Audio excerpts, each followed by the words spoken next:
Hello नमस्कार दोस्तों, स्वागत है आपका आपके अपने यूट्यूब चैनल फ्यूचर गोल्स में। तो आज हम लोग क्या पढ़ने वाले हैं? तो आज हम लोग पढ़ने वाले हैं torque on electric dipole placed in uniform electric field. अरे सर हिंदी में बता दो। तो हिंदी में है, एक समान वैद्युत क्षेत्र में रखे हुए वैद्युत द्विध्रुव के कारण उसके ऊपर लगने वाला बल आघूर्ण। तो आप लोग थोड़ा सा मुस्कुरा रहे हैं, मुस्कुराना भी ज़रूरी है। तो हम लोग टॉर्क के बारे में बात करने वाले हैं। सो फाइनली आपको पता चल गया कि टॉर्क हम लोग पढ़ने वाले हैं। और अगर अभी तक आप सब पागलों ने 9 वीडियोज़ अपलोड हो चुके हैं, अगर आपने वो नहीं देखे हैं तो आपको ये चीज़ें समझ में आ जाएंगी। मैं ऐसे एक्सप्लेन करूँगा कि आपको क्लियरली समझ में आ जाए। फिर भी आप उनको देखिए जिससे आपको वो समझ में आएगा कि हाँ, एक एक करके आप स्टेप पे कैसे आगे बढ़ रहे हैं। ठीक है ना? तो टॉर्क के साथ में और क्या पढ़ने वाले हैं? तो हम पढ़ेंगे इसके साथ में स्टेबल अनस्टेबल इक्विलिब्रियम पढ़ेंगे। साथ में हम लोग पढ़ेंगे अगर कोई एक डाइपोल अपनी स्टेबल कंडीशन से किसी भी दूसरी पोजीशन पर एक्सटर्नल वर्क डन करने पर पहुंच जाता है तो वो वर्क डन कितना होगा। ये 2 चीज़ें पढ़ेंगे और कोशिश करेंगे कि हम लोग थोड़ा सा पोटेंशियल एनर्जी का भी फॉर्म समझ लें। हालांकि हमें पता है कि पोटेंशियल एनर्जी का एक पूरा का पूरा अलग माहौल है, घर है उसका, तो उसके लिए हमें उसे अलग से समझना पड़ेगा। बट हम यहाँ पर समझेंगे सिर्फ टॉर्क के बारे में। तो आपको जैसा कि पता है कि टॉर्क एक्चुअल में क्या होता है, टॉर्क कैसे काम करता है। टॉर्क हमेशा परपेंडिकुलर डिस्टेंस के ऊपर लगने वाला फोर्स होता है। ठीक है, ये आपने 11th में पढ़ा होगा। ठीक है ना? तो टॉर्क ऐसे वर्क करता है। ठीक है, परपेंडिकुलर डिस्टेंस होनी चाहिए। ठीक है, जिसे हम कहते हैं एक्सेस होनी चाहिए ऐसे, और यहाँ पर फोर्स लगेगा ऐसे करके। जो वर्क डन होता है वो अलोंग द डिस्टेंस होता है, अलोंग द डिस्प्लेसमेंट होता है। बट यहाँ पर टॉर्क परपेंडिकुलर होता है, हमेशा ऐसे टॉर्क बनेगा, टॉर्क ऐसे करके। तो हमारे पास एक यूनिफॉर्म इलेक्ट्रिक फील्ड है। उस यूनिफॉर्म इलेक्ट्रिक फील्ड में एक डाइपोल को रखा गया है, और डाइपोल को रखते ही उसके अंदर कुछ चीज़ें होंगी, कुछ एक्शंस होंगे। उन एक्शंस को देखना है और समझना है। ठीक है, उसके बाद में हम देखेंगे कि उसके अंदर नेट फोर्स कैसे जनरेट हो रहा है, उसके बाद में टॉर्क कितना बन रहा है, टॉर्क का फॉर्मूला क्या होगा, और टॉर्क जो बन रहा है वो क्यों बन रहा है, ये सब देखेंगे इसमें, है ना। इतनी चीज़ें पहले समझेंगे फिर आगे चलेंगे। तो सबसे पहले मैं फिगर बनाता हूँ आपके लिए बढ़िया सा। तो हमारे पास ये एक यूनिफॉर्म इलेक्ट्रिक फील्ड है। थोड़ा सा दूर बनाऊँगा जिससे हमें लिखने में भी ईजी रहे और सावधानीपूर्वक हम लोग लिख सकें। ये हमारी यूनिफॉर्म इलेक्ट्रिक फील्ड है जिसकी डायरेक्शन इधर है। तो जब इधर है तो हम कह सकते हैं कि सर यहाँ पर कोई पॉजिटिव प्लेट होगी, यहाँ पर कोई पॉजिटिव प्लेट होगी, होगी कि नहीं होगी। अगर यहाँ पर कोई पॉजिटिव प्लेट है तो यहाँ पर कोई निगेटिव प्लेट होगी, होगी। ठीक है, यहाँ पर कोई निगेटिव प्लेट होगी। Okay okay okay. तो जब यहाँ पर की इलेक्ट्रिक फील्ड बन गई है जिसकी डायरेक्शन किधर है, जिसकी डायरेक्शन है मेरे बच्चे इधर, किधर है, इधर, इस डायरेक्शन में। इलेक्ट्रिक फील्ड कैसी क्वांटिटी होती है, वेक्टर क्वांटिटी होती है, और ये इलेक्ट्रिक फील्ड है यहाँ पर। ओके, इलेक्ट्रिक फील्ड में हमने एक डाइपोल रख दिया अपना। ठीक है, डाइपोल कैसे रखना है, सबसे इम्पॉर्टेंट चीज़ ये भी है। हमने अपने डाइपोल ऐसे रखा, तो मान लो ये वाला सिरा जो ब्लैक दिख रहा है ये पॉजिटिव है, ये वाला निगेटिव है। अगर हम इसको ऐसे रखते हैं, ऐसे, तो जब मैं इसको ऐसे रखता हूँ ये हमारा माइनस है और ये हमारा प्लस है। ठीक है, ये छोटी सी डिस्टेंस है 2L डिस्टेंस पर है। ये निगेटिव साइन है। ये निगेटिव इसको अट्रैक्ट करेगा, ये इधर जाना चाहेगा, ये पॉजिटिव इसको अट्रैक्ट करेगा, इधर जाना चाहेगा, और फाइनली ये इसके अलोंग हो जाएंगे। इतना क्लियर है? कहेंगे सर वेरी क्लियर है। अगर हम इसको थोड़ा सा और डिफरेंट तरीके से इसमें रखें, कैसे डिफरेंट तरीके सर, ऐसे रख दें, एक सेकेंड, कुछ ये हमारी इलेक्ट्रिक फील्ड है, हमने इसको इस पर ऐसे रख दिया, थीटा एंगल बनाते हुए, थीटा एंगल बनाते हुए हमने इसको ऐसे रख दिया। मतलब इलेक्ट्रिक फील्ड हमारी ऐसे है इस डायरेक्शन में, और हमने डाइपोल को ऐसे रखा है। ठीक है, डाइपोल को हमने ऐसे रखा हुआ है। तो डाइपोल का जो ये वाला पार्ट है इसे हम कहेंगे प्लस क्यू, और ये वाला पार्ट जो है इसे कहेंगे माइनस क्यू। ठीक है, इसका डाइपोल मोमेंट किस डायरेक्शन में होता है, तो डाइपोल मोमेंट होता है, ऑलवेज याद रखिए, negative to positive. Negative to positive means इसका डाइपोल मोमेंट इस डायरेक्शन में है। ओके, ये एक दूसरे से थीटा एंगल पर रुके हुए हैं।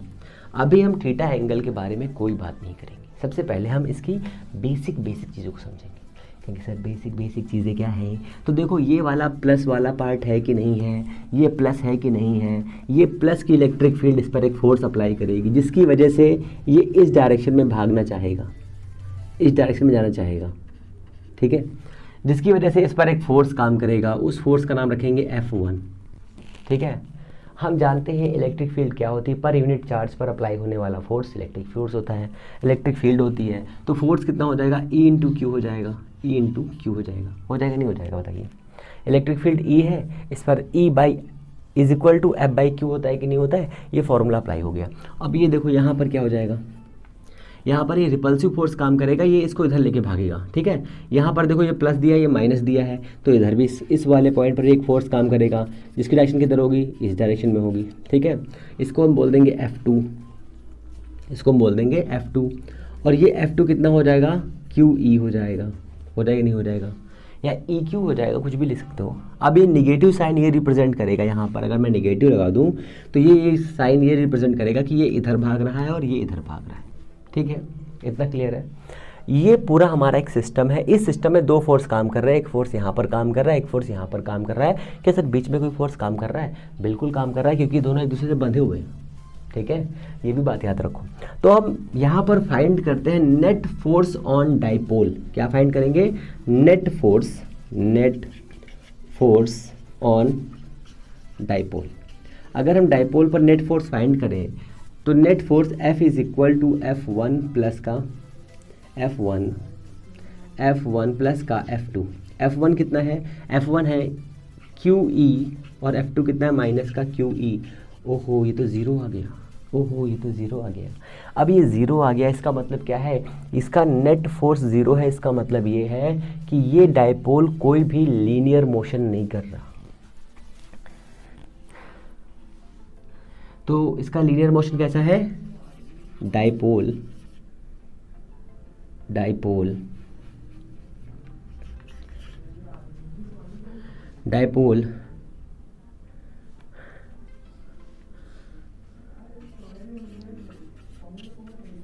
do not having any linear motion means dipole कोई भी लीनियर मोशन नहीं कर रहा। लीनियर मोशन मतलब क्या है कि डाइपोल ऐसे रखा हुआ है, वो इधर नहीं भग रहा ना ही इधर भग रहा है, ठीक है, यहाँ पे रुका हुआ है। फोर्स लग रहा है तो फोर्स यहाँ पे लगेगा इधर और ये वाला इधर, ठीक है। अब देखो दोनों फोर्स की वजह से जो एक्शन होने वाला है वो समझिए बहुत ध्यान से। अब हमें ये मालूम चल गया है कि इसमें लीनियर डिस्प्लेसमेंट कितना है, 0 है। तो इसकी जगह पर हम ये लिख सकते हैं एक पॉइंट के फॉर्म में कि लीनियर डिस्प्लेसमेंट लिख लीजिए आप लोग, लीनियर डिस्प्लेसमेंट इज 0, ठीक है। लीनियर डिस्प्लेसमेंट कितना है, 0 दिख रहा है, लीनियर डिस्प्लेसमेंट कितना है, 0 बेटे, है ना, ओके।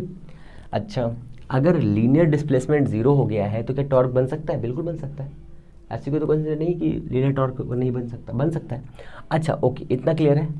अब समझो, ये इधर भागना चाह रहा है, ये मतलब ये देखो यहाँ इधर जा रहा है ना ही इधर जा रहा है, तो इस पर फोर्स काम करेगा। तो ये क्या चाह रहा है, ये डाइपोल क्या चाहता है, और डाइपोल चाहेगा क्यों, क्योंकि हमने इसको एक्सटर्नल इलेक्ट्रिक फील्ड में रखा है। रखने पर अब ये चाहता है कि ये इस पर ऐसे फोर्स लगा के इसको इसके अलाइन कर दे, ऐसे कर दे, ठीक है। यही इसकी मिनिमम कंडीशन है, इसी में इसकी मिनिमम एनर्जी खर्च होगी। तो ये इस कंडीशन में आना चाह रहा है, कहेंगे सर वेरी गुड, आना चाह रहा है। इस कंडीशन में आने के लिए इस पर एक टॉर्क क्रिएट होगा।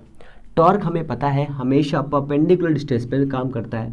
तो देखो ये फोर्स इस डायरेक्शन में काम कर रहा था, तो इसका एक कंपोनेंट इस डायरेक्शन में काम करेगा, इस वाले का एक इस डायरेक्शन में काम करेगा, इधर की ओर, एक इधर की ओर, ठीक है ना। अब देखो ये वाला फोर्स, ये डिस्टेंस, ये वाला फोर्स और ये डिस्टेंस है कि नहीं है।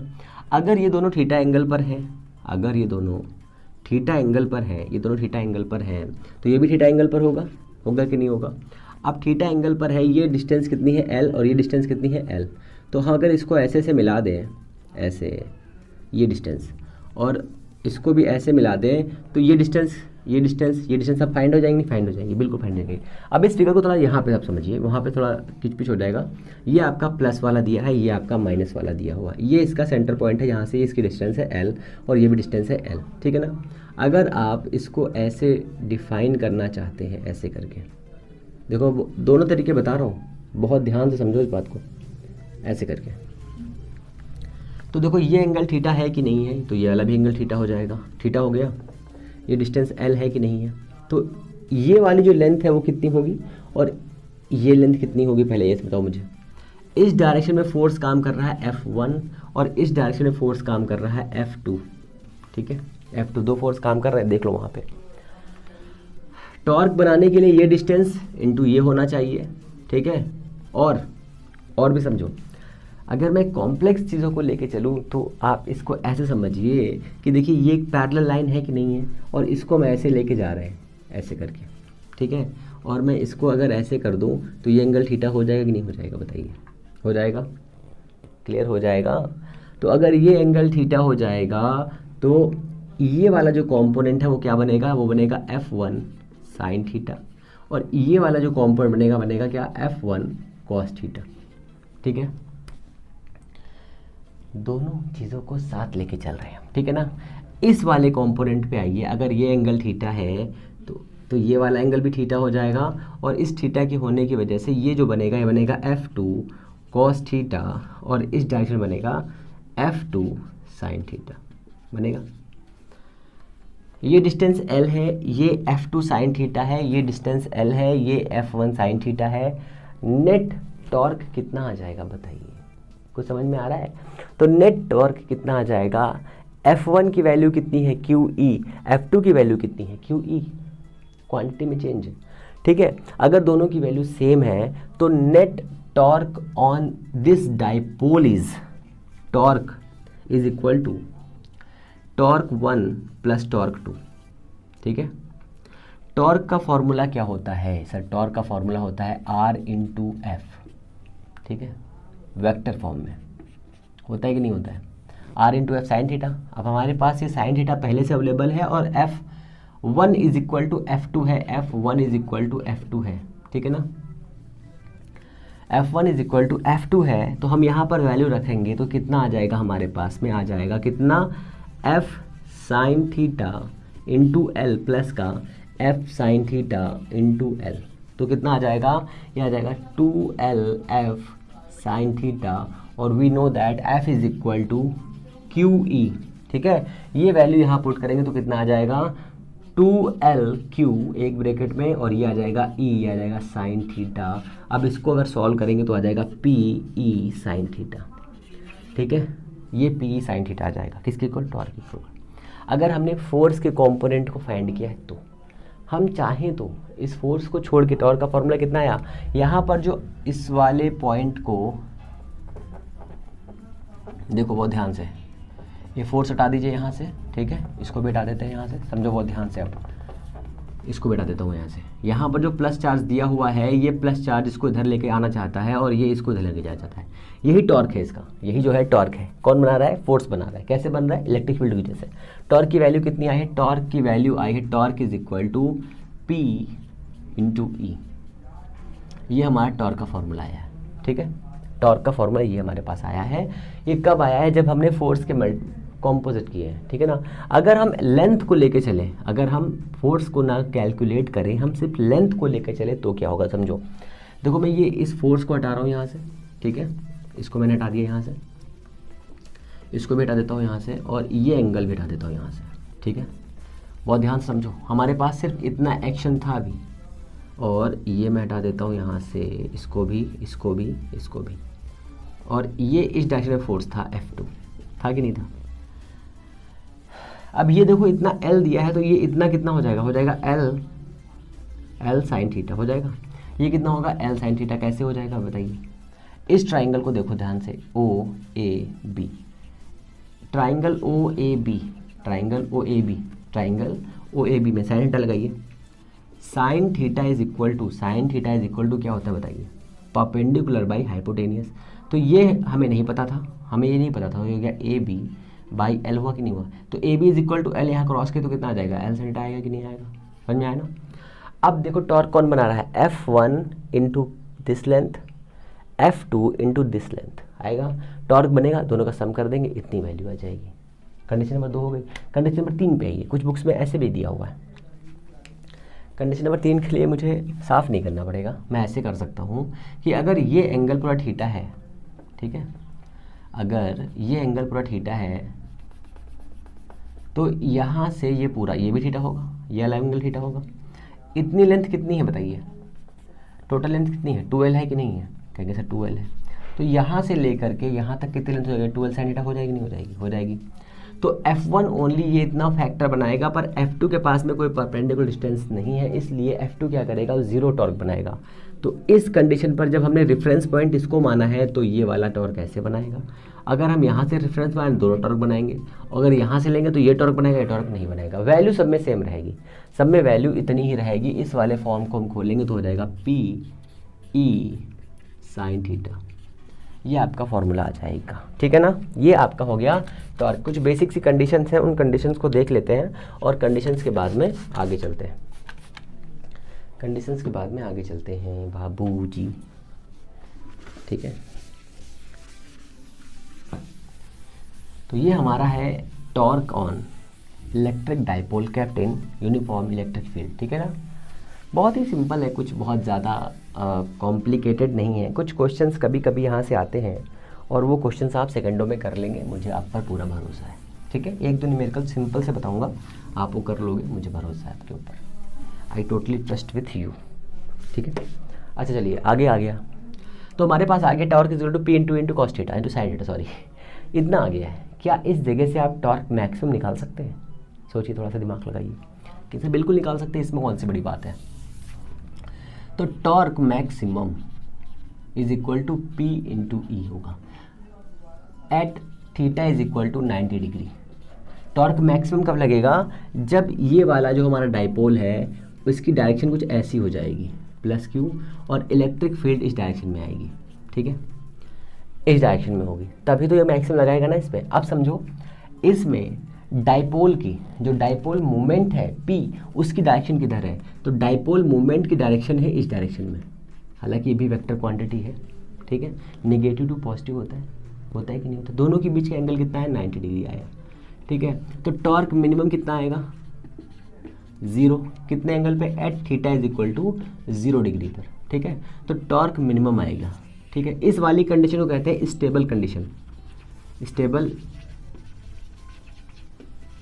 ये भी कह सकते हैं या स्टेबल कंडीशन भी बोल सकते हैं, ठीक है। इतना क्लियर हो गया। अच्छा ठीक है, अगर ये स्टेबल कंडीशन में आना चाह रहा है, अगर ये स्टेबल कंडीशन पे आना चाह रहा है, हमें थीटा एंगल पे इसको छोड़ दिया, ठीक है, तो क्या ये ऑसिलेशन कर सकता है, तो बिल्कुल कर सकता है। कैसे करेगा, तो अब हम देखेंगे टॉर्क ऑसिलेशन, टॉर्क ऑसिलेशन, ठीक है, टॉर्क ऑसिलेशंस कैसे करेगा।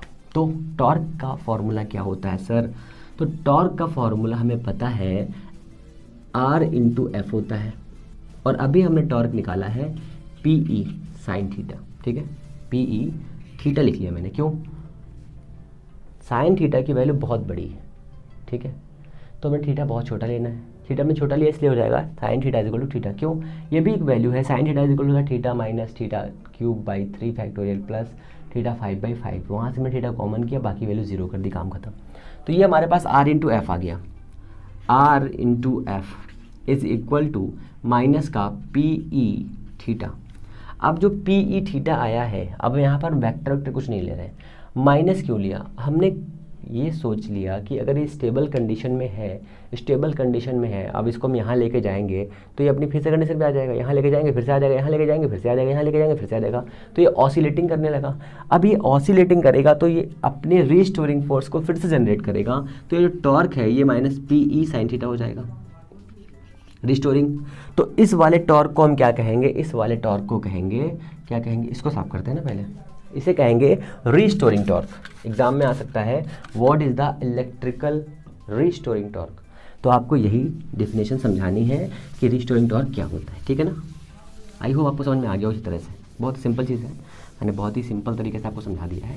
रीस्टोरिंग टॉर्क क्या होता है, जब हम किसी भी डाइपोल को यहाँ रखते हैं तो क्योंकि वो स्टेबल कंडीशन में होता है, स्टेबल कंडीशन में होने के कारण क्या करता है, होने के कारण वो अपने ऊपर जो टॉर्क लगता है उस टॉर्क को बैलेंस करना चाहता है, मतलब जीरो मिनिमम एनर्जी पे पहुँचना चाहता है, और जैसे मिनिमम एनर्जी पहुँचता है काम उसका हो जाता है। तो रीस्टोरिंग टॉर्क क्या होता है, restoring torque is minus P E theta या पी ई साइन थीटा, ठीक है ना, ये भी आपको याद रखना है। तो हमारे पास इतनी वैल्यू आ गई। हम जानते हैं एफ इज इक्वल टू होता है एम ए, एम क्या है मास ऑफ द डाइपोल, ए क्या है एक्सेलरेशन ऑफ द डाइपोल, ठीक है। हमें पता है कि डाइपोल एक्सेलरेशन तो नहीं कर नहीं रहा था क्योंकि नेट फोर्स 0 आया था, बट जब ये कर रहा है तो कुछ तो कर रहा है, तो हमने सोचा कि अगर ये एक्सेलरेशन कर रहा है और ऑसिलेशंस के साथ में करना चाहता है या कर रहा है, जैसे हमने देखा ना यहाँ से इसको हम ऐसे लेके गए ऐसे आ गया, ऐसे लेके गए ऐसे आ गया, तो इसके एक्सेलरेशन में एक रिलेशन आ गया, M A is equal to होता है आपका R alpha, A is equal to होता है आर इंटू एल्फा। ये वाली वैल्यू को हमने यहाँ पे सेट किया। जैसे ही वाली वैल्यू हम सेट करते हैं तो हम देखते हैं यहाँ आ जाता है M R square alpha is equal to minus P E theta, ठीक है ना, पी ई थीटा। अब हम जानते हैं कि I is equal to moment of inertia of the any body is होता है एम आर स्क्वायर, तो यहाँ पे रखेंगे हम I alpha is equal to minus P E theta. We know that alpha is equal to minus omega square theta. ये क्या है, एंगुलर एक्सेलरेशन, ये क्या है अल्फा, एंगुलर एक्सेलरेशन।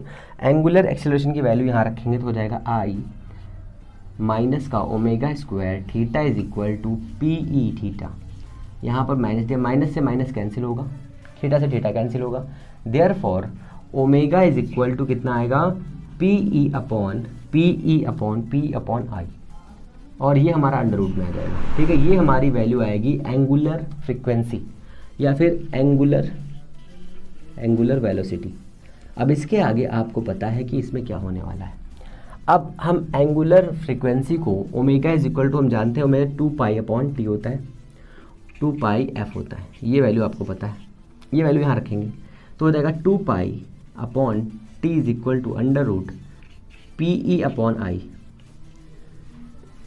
तो T is equal to 2 pi under root I upon P E, I upon P E. कोई value miss तो नहीं हुई, देख लीजिए ज़रा ध्यान से, पी ई यहाँ पे दिया है, इसकी वैल्यू आर हो जाएगी अल्फा ओमेगा स्क्वायर, हाँ कोई वैल्यू मिस नहीं हुई। I is equal to this and also frequency is equal to 2 pi 1/2 pi under root P E upon I, ये आपकी वैल्यू आ जाएगी। अब ये हमें क्या रिप्रेजेंट कर रहा है, तो ये देखो सबसे पहले आप समझो, जो ये वाली इक्वेशन आ रही थी, ये वाली इक्वेशन को, इस इक्वेशन को मैं कहाँ लिखूँ, जगह तो है नहीं, तो मैं ऊपर लिखता हूँ, वहाँ पर थोड़ी सी जगह खाली है, मैं इसको साफ भी कर दूँगा साथ में, ठीक है ना। इस वाली इक्वेशन को हम लोग ऐसे भी लिख सकते थे सर, किस तरह से, ऐसे भी, ऐसे। तो ये जो हमारी इक्वेशन आई है, इस इक्वेशन का कई टाइप से हम लोग उसे इजी वे में लिख सकते हैं, जिसको हम लोग सिंपल हार्मोनिक मोशन में पढ़ चुके हैं, और वो इक्वेशन आपको पता है। तो हमारे पास इक्वेशन आई है I alpha is equal to minus P E theta, ये था ना। अगर इस इक्वेशन को थोड़ा दिमाग से और ध्यान से देखें तो हम एल्फा इज इक्वल टू जानते होता है कितना, D square theta upon D T square लिख सकते हैं, ठीक है। तो ये हमारा हो जाएगा I D square theta upon D T square, ठीक है। एल्फा इज इक्वल टू, क्या इतना सही होता है, कहेंगे नहीं सर अभी एक वैल्यू कम है, कौन सी वैल्यू कम है, तो ये हमारा D square theta upon D T square होता है अल्फ़ा, ये हमारा अल्फ़ा होता है, ठीक है। अल्फ़ा के इक्वल इतना लिख सकते हैं, ठीक है। और ये जो वैल्यू हमारे पास आई है, ये जो वैल्यू हमारे पास आई है अल्फ़ा स्क्वायर, ठीक है, प्लस का omega square theta is equal to होता है 0। ये वैल्यू हमें पता होनी चाहिए, ये क्वेश्चन होती है। ये किसका है, अल्फ़ा है, ये ओमेगा स्क्वायर थीटा दिया हुआ है, ये हमारी वैल्यू अल्फ़ा की है। अगर हम इस अल्फ़ा को ध्यान से देखें तो अल्फ़ा के बराबर हमने इतना रखा है निगेटिव साइन के साथ में, देखो होता है।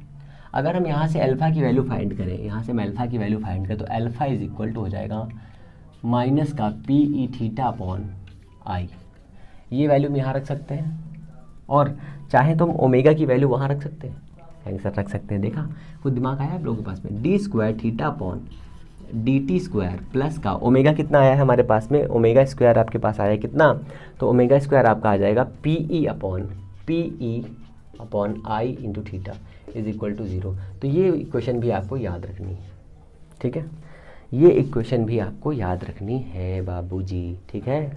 आगे चलें अब।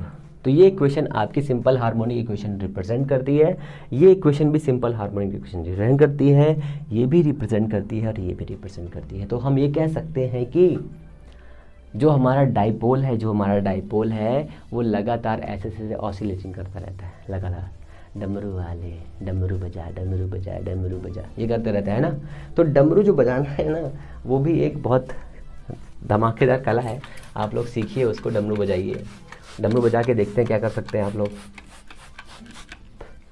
ओके, तो ये हमारा हो गया डाइपोल का टॉर्क ऑन डाइपोल। एक क्वेश्चन कर लेते, छोटा सा चुन्नू सा क्वेश्चन, आप लोग कर चुके हैं मुझे पता है, जानता हूँ मैं, आप लोगों को आता है। मैं सिर्फ इतना बताना चाहता हूँ आप लोगों को कि जो टॉर्क है, जो टॉर्क हम लोग पढ़ रहे हैं, उस टॉर्क का दूसरा भी फॉर्म हो सकता है क्या, ठीक है। तो टॉर्क का दूसरा फॉर्म भी हो सकता है, उस टॉर्क के लिए आपको थोड़ा सा इंतज़ार करना होगा बेबी, ठीक है ना। इतना तो इतना आपका हो गया ये टॉर्क।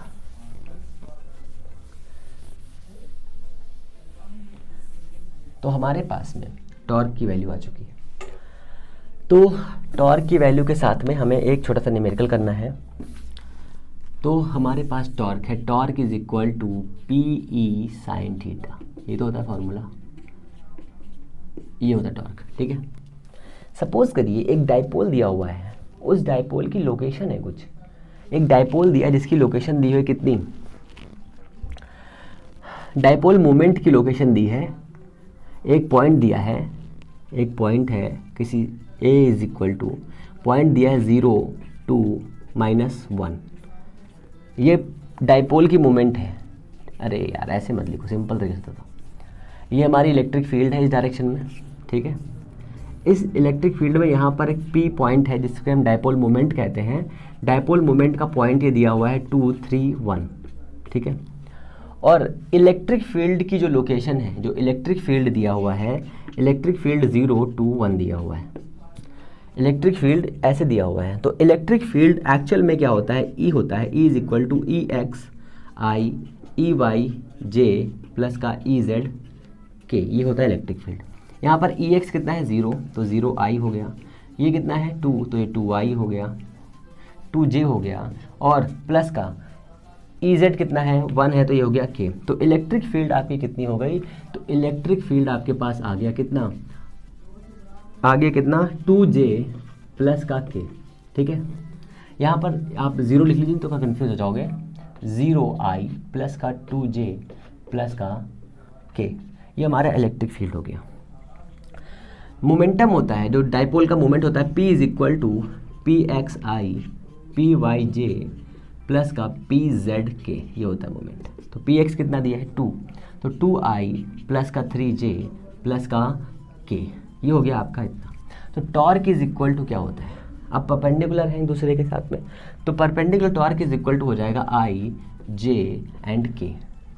पी कितना है, तो पी आपके पास में है 2 3 1, ई कितना है 0 2 1, ठीक है। टॉर्क कितना आ जाएगा बताइए, साइन की वैल्यू कितनी रखेंगे 90 डिग्री, ठीक है ना। तो ये आपका आई क्रॉस हुआ, ये आपका आई क्रॉस हुआ, कितना बचेगा, इज इक्वल टू आई लिखो पहले, यहाँ लिखो कितना 3 2 1 1 माइनस का जे, ये क्रॉस करो, कितना लिखोगे, देखो हमने ये लाइन क्रॉस करी और ये लाइन क्रॉस की, कितना बच रहा है 3 1 2 1, बच रहा नहीं बच रहा, ठीक है। अब हम जे वाले पे आएंगे, जे वाला हमेशा माइनस होता है, ये प्लस माइनस प्लस ऐसे याद रखिए, ठीक है ना। ये माइनस हो गया तो आपके पास कितना बचा, 2 0 बचे, 2 0 एंड 1 1 1 1। अब यहाँ लगाएंगे प्लस, यहाँ आ जाएगा के, ये वैल्यू कट करेंगे, ये आ गया के, आपका कितना बचेगा 2 0 एंड 3 2, ठीक है। इतनी वैल्यू बची हमारे पास में। तो अब इसको सॉल्व करते हैं, आई कितना बचेगा हमारे पास में, लिखेंगे टॉर्क इज इक्वल टू आई, ये कितना हो जाएगा 3 - 2, कितना हो जाएगा, इसको यहाँ पर क्रॉस करेंगे 3 × 1, कितना हो जाएगा 3 माइनस का 2 × 1 2 माइनस का जे, यहाँ पे क्रॉस करेंगे 2 हो जाएगा कितना, माइनस का इंटू 2 और 0 से 0 ही हो जाएगा, -0 प्लस का के ये कितना हो जाएगा 4 - 3 तो हो जाएगा 4 - 0 तो कितना आ जाएगा ये आपका टॉर्क इज इक्वल टू कितना आएगा माइनस नहीं प्लस का आई और ये कितना बचेगा माइनस का 2j और ये कितना बचेगा ये आएगा 4k प्लस का 4k। मैग्नीट्यूड कितना आएगा तो मैग्नीट्यूड कितना आएगा बताइए 1 square plus 2 square plus 4 square is equal to कितना आ जाएगा 2021 इतना आएगा। कहेंगे सर इतना ही रहेगा, ओके इतना क्लियर है, नहीं मेरे लाल अभी यहाँ पर यूनिट बाकी है। यूनिट क्या लिखेंगे, टॉर्क की यूनिट बताइए क्या होती है, न्यूटन मीटर, ठीक है ना। ये आपकी हो गई यूनिट। ये एक छोटा सा क्वेश्चन था जो आई होप आपको आना चाहिए, इसलिए मैंने आपको बता दिया। तो ये एक आपका टॉर्क का छोटा सा टॉपिक है। अब इसमें हमें फाइंड करना है स्टेबल और अनस्टेबल कंडीशंस क्या होती हैं। तो स्टेबल और अनस्टेबल कंडीशंस के लिए पहले मैं बोर्ड साफ कर देता हूँ, है ना, फिर आगे चलते हैं।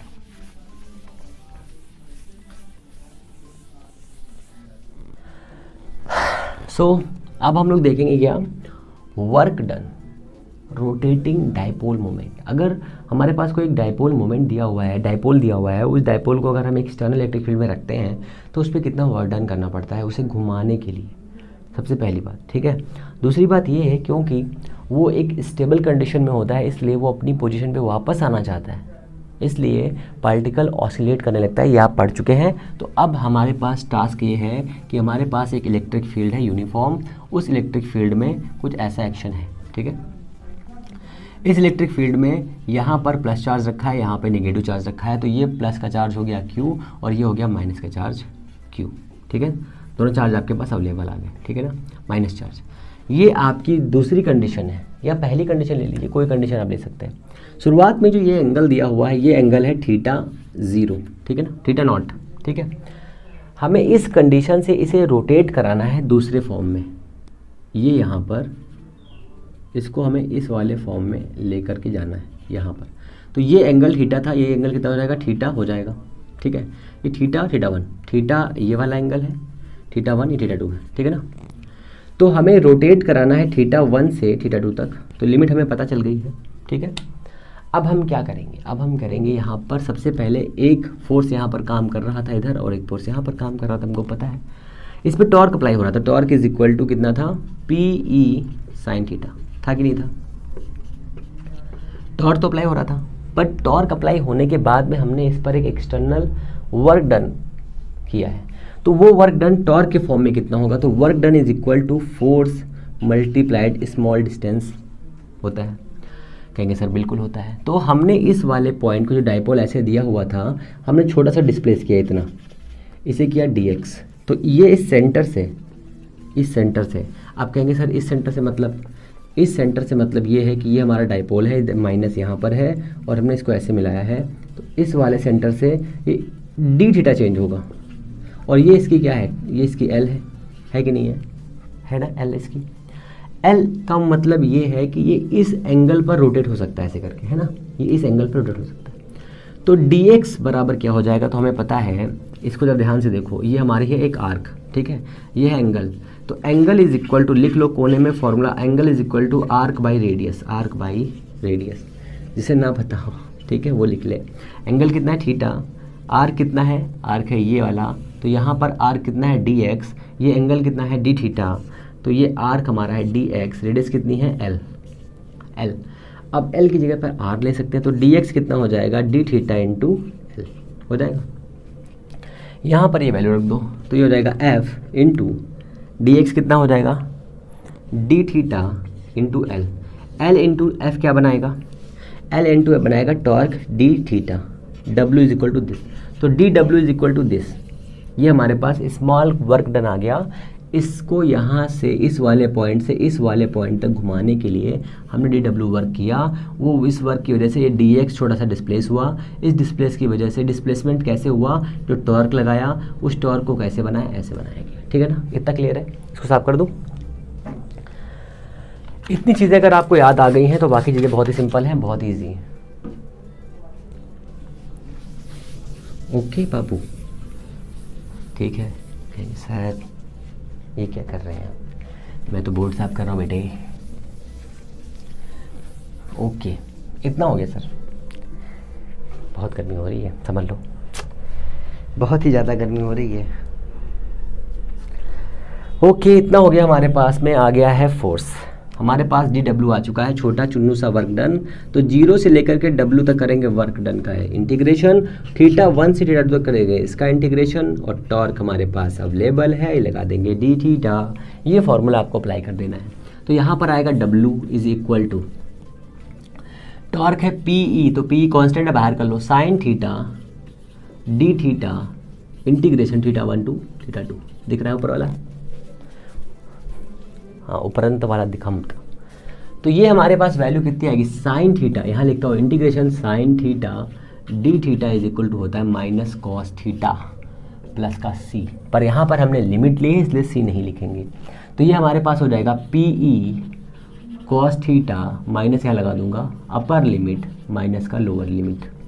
तो W इज इक्वल टू कितना आएगा बताइए, P E upper limit cos theta 2 minus cos theta 1, यहाँ पर माइनस दिया मेरे लाल, तो इसकी वैल्यू रखते हैं तो हो जाएगा P E cos theta 1 minus का कॉस थीटा 2।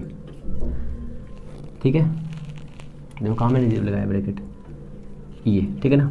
तो W इज इक्वल टू कितना आया है, P E cos theta 1 minus cos theta 2। मेरे लाल, मेरे बच्चे, यही है इक्वेशन आपकी। बट इस इक्वेशन को बहुत ध्यान से देखना, आप बहुत ध्यान समझना है कंडीशंस, क्योंकि सारी इंपॉर्टेंट कंडीशन यहीं पे आएंगी। देखो यहाँ पर हमने एक इनिशियल एंगल लिया है थीटा 1, ठीक है, इनिशियल एंगल है इनिशियल, और एक एंगल लिया है फाइनल। तो यहाँ पर इस W को हम ऐसे भी लिख सकते हैं कि initial angle and final angle ले सकते हैं। तो आपको ये फार्मूला भी पता होना चाहिए। कई बुक्स में थीटा को 0 मान के लिया है, डाइपोल को पहले स्टेबल कंडीशन पे रखा है और स्टेबल कंडीशन से यहाँ तक डिस्प्लेस कर दिया है, ठीक है। इस थीटा को 0 मान लिया है, तो अगर हम यहाँ पर थीटा को 0 मानेंगे, बहुत ध्यान समझो, यहाँ पर अगर थीटा 1 की वैल्यू को 0 कंसिडर कर लेंगे तो यहाँ पर 0 cos 0 की वैल्यू होती है 1। तो W आपका आएगा कितना, at theta 1 is equal to 0, ठीक है। इसकी जगह पर बोल सकते हैं stable condition, at stable condition ये बोल सकते हैं, या फिर थीटा 1 इज इक्वल टू इतना बोल देंगे। तो यहाँ पर work done W is equal to कितना आएगा, P E 1 minus cos theta आएगा, ठीक है। ये भी आपको याद रखना है, ठीक है। इतना क्लियर है? अब समझो बहुत ध्यान से, कंडीशंस अप्लाइड, कंडीशंस, ठीक है। शुरुआत में डाइपोल इस कंडीशन में था, डाइपोल ऐसे था, तो मैं डाइपोल को ऐसे बनाऊंगा P से, ठीक है, और इलेक्ट्रिक फील्ड भी इस डायरेक्शन में थी, तो ये हो गया हमारा E, ठीक है। ये क्या है, थीटा 1 के लिए कितना हो जाएगा, 0। फाइनल पे पहुंचिए, डाइपोल को हमने 90 रोटेट कर दिया, डाइपोल को हमने 90 रोटेट कर दिया ऐसे करके, ठीक है ना, P ऊपर की ओर, और इलेक्ट्रिक फील्ड, अब देखो मैं ऐसे लिख रहा हूँ ना, P इधर की ओर हो गया, और इलेक्ट्रिक फील्ड ये है, ठीक है। दोनों के बीच का एंगल कितना है, theta 2 is equal to 90 degree. तो वर्क डन कितना करना पड़ेगा, अगर हमें किसी भी डाइपोल को इतने से लेकर के इतने पे घुमाना है, 90 डिग्री पे घुमाना है, तो 90 पे घुमाने के लिए वर्क डन कितना करना पड़ेगा बताइए। तो सिर्फ और सिर्फ वैल्यू रखनी है, कॉस थीटा 1 की वैल्यू है 0, कैसे, दोनों सेम डायरेक्शन में, थीटा की वैल्यू 0, यहाँ कितना है 90, तो कॉस 90 की वैल्यू 0 होती है, तो यहाँ पर आ जाएगा work done 0 to 90 is equal to, इसे हम W1 भी लिख सकते हैं, इज इक्वल टू आएगा PE। फिगर ऐसे ही बनाने हैं आपको, फिगर्स आपको ऐसे ही बनाने हैं। तो ये आपका आ गया W1, इसको याद रखिए। ये कंडीशन नंबर 1। कंडीशन नंबर 2 पे आइए, कंडीशन नंबर 2, हाँ कंडीशन नंबर 2 पे आइए। तो ये वाली कंडीशन नंबर 1 हो गई, 2 पे आइए। शुरुआत में आपका डाइपोल जो था इस कंडीशन में था, ठीक है, इस कंडीशन में इलेक्ट्रिक फील्ड थी, और डाइपोल आपका इस डायरेक्शन में था, P, ये P इस डायरेक्शन में था, ठीक है, ऐसे करके। तो थीटा 1 कितना हुआ, थीटा 1 हुआ 90 डिग्री, और बाद में इलेक्ट्रिक फील्ड ये थी और डाइपोल इस डायरेक्शन में आ गया P, ठीक है। θ2 कितना हो गया 180 डिग्री, ठीक है। कैसे हुआ, शुरुआत में डाइपोल को हमने ऐसे रखा है, डाइपोल को हमने ऐसे रखा है, ठीक है 90 पर, फिर हमने इसको ऐसे कर दिया है 180 पर। दोनों की वैल्यू रखो यहाँ पे। 90 की वैल्यू कितनी होती है 0, 180 की वैल्यू होती है कितनी, कितनी होती है बताइए, 180 की वैल्यू होती है -1, तो कितना हो जाएगा +1। तो W2 कितना आएगा, PE आएगा, ठीक है, आएगा। कंडीशन नंबर 3 पे अभी देखिए बहुत इंटरेस्टिंग रिजल्ट निकल के आएगा, मज़ेदार रिजल्ट। आप लोग कहेंगे सर ऐसा भी हो सकता है क्या? बिल्कुल हो सकता है। बहुत सारी कंडीशंस ऐसी हैं जो हमारी ज़िंदगी में चलती रहती हैं और उन्हें फॉलो नहीं करते हैं, पागल आ जाते हैं। अब समझो इस वाली कंडीशन से, इस वाली कंडीशन को अगर हम कंडीशन 1 मान लें तो हमारे पास जो डाइपोल था, ये कंडीशन नंबर 2 हो गई, ठीक है। यहाँ पर ले लो, ये इलेक्ट्रिक फील्ड थी इस डायरेक्शन में, इलेक्ट्रिक फील्ड थी इस डायरेक्शन में और डाइपोल हमारा इस डायरेक्शन में था, तो यहाँ पर θ1 हमने ले लिया 180 डिग्री, ठीक है। फिर हमने क्या किया है, इलेक्ट्रिक फील्ड इसी डायरेक्शन में है, ठीक है, और डाइपोल हमने इस डायरेक्शन में ले लिया, तो यहाँ से यहाँ तक कितना एंगल हो जाएगा, यहाँ से यहाँ तक एंगल हो जाएगा 270 हो जाएगा। तब वर्क डन कितना होगा, तो वर्क डन हो जाएगा W3 इज इक्वल टू कितना, 180 की वैल्यू कितनी होती है बताइए, -1 होती है, ये हो गई -1, यहाँ पर आ गया -1, 270 की वैल्यू कितनी होती है 0, तो 270 0 हो गया, तो W3 कितना आएगा, माइनस का PE आएगा, ठीक है। फिर कंडीशन पे आइए, आपके पास ये दिया था, ये दिया था P, ये दिया था E, ये एंगल है θ1 इज इक्वल टू 270 से लेकर के ये हमारा E है, और इसी डायरेक्शन में हमने इसको घुमा दिया, तो यहाँ से ऐसे घुमाया हमने इसको, ऐसे हमने घुमाया, तो θ1 इतना है, θ2 इज इक्वल टू 360, और ये डायरेक्शन P की भी है, P की डायरेक्शन यही है, तो W4 कितना हो जाएगा, W4 कितना हो जाएगा सोचिए, ये 0 हो गया, ये 0, ये फाइनल कितना होता है बताइए। अब आपको ग्राफ बता देता हूँ एक छोटा सा, तो ये आपका ग्राफ है, ठीक है, तो इसकी वैल्यू हो जाएगी 1, तो आएगा माइनस का PE, ठीक है। अब देखो W3 W4 बराबर है कि नहीं है, और W1 W2 बराबर है कि नहीं है, तो दोनों में वर्क डन सेम करना पड़ा। कहने का मतलब क्या है, कहने का मतलब ये है अगर आप चाहते हैं 90 से 0 से 90 घुमाना, 0 से 90 घुमाएंगे, ये आपका 0 है, इस 0 से अगर हम 90 घुमाते तो आपको 10 जूल काम करना पड़ता है, 10 जूल काम करना पड़ता है, और अगर हम 90 से 180 घुमाते तब भी आपको 10 जूल ही काम करना पड़ता है। समझे मतलब, बात समझे नहीं मुझे, समझ गए ना? हाँ, यहाँ से लेकर के यहाँ तक पूरे साइकिल को 0 से लेकर के 180 तक रोटेट करने के लिए कितना वर्क डन करना पड़ेगा, दोनों का सम करना पड़ेगा। तो देखो 0 से 90 घुमाया P, 90 से 180 घुमाया P, दोनों का जोड़ो कितना हो जाएगा, 2PE हो जाएगा। तो इस वाली पोजीशन से, इस पोजीशन से ठीक है, इतना घुमाने के लिए कितना वर्क डन करना पड़ेगा, 180 तक कितना वर्क डन करना पड़ेगा, वर्क डन करना पड़ेगा कितना, 2PE, ठीक है।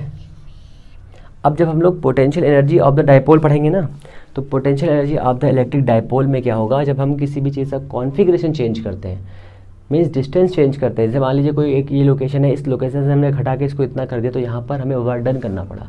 तो पोटेंशियल एनर्जी चेंज, जैसे ही पोटेंशियल एनर्जी में चेंज होगा वैसे ही वर्क डन करना पड़ेगा, या वर्क डन अपने मन से हो जाएगा। तो क्या होता है मतलब, तो पोटेंशियल एनर्जी हम ये कहते हैं, potential energy of any system decrease और increase, so always work is done. Means अगर आपने पोटेंशियल एनर्जी चेंज की है या चेंज हो गई है तो वर्क डन हुआ है, सिस्टम पे हुआ है या सिस्टम ने किया है, ये कंडीशन अप्लाइड है, ठीक है ना। तो नेक्स्ट वीडियो हम लोग इसी पे करेंगे। आज आपको इस चीज़ समझ में आई होंगी, आई होप आपको अच्छा लगा होगा। तो हम लोग मिलते हैं नेक्स्ट वीडियो में। चीज़ अच्छी लगी है तो प्लीज़ चैनल को लाइक से सब्सक्राइब बने, नोट्स बनाते रहें, इस चीज़ को कई बार देखें जिससे आपको चीज़ें रिवाइज होती रहेंगी, ठीक है ना। तो हम लोग मिलते हैं नेक्स्ट वीडियो में, तब तक के लिए आपको स्माइल बनाए रखना है, नोट्स बनाते रहना है, पढ़ते रहना है और खुश रहना है। ओके, तब तक के लिए नमस्कार।